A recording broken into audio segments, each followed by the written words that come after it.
السلام علیکم دوستانو، زه یم سلام او تاسو ګورئ سلام فارمیسي چینل.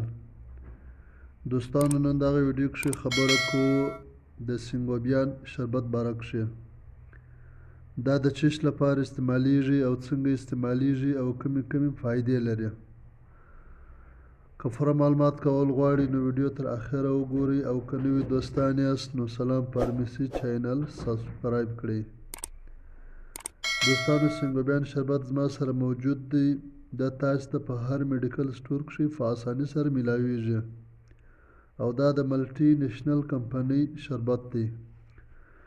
دوستانو که ستاسو په بدن کښې د آیرن کمی وي، د وینې کمی وي، د ویټامین بي کمپلیکس کمی وي نو سینګوبیان شربت استعمال کړئ.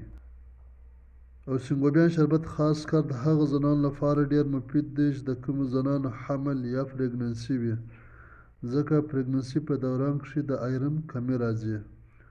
نو دوستانو که ستاسو په بدن کښې د آیرن کمی وي، د ویټامین بي کمپلیکس کمی وي نو سینګوبیان شربت استعمال کړئ.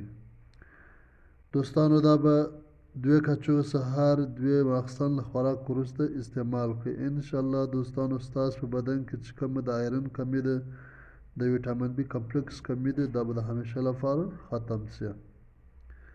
امید کوم چې دا لنډه ویډیو به ستاسو خوښه شوې وي. له ټولو دوستانو څخه درخواست دی چې سلام فارمیسي چینل سبسکرایب کړئ، ویډیو لایک او شیر کړئ.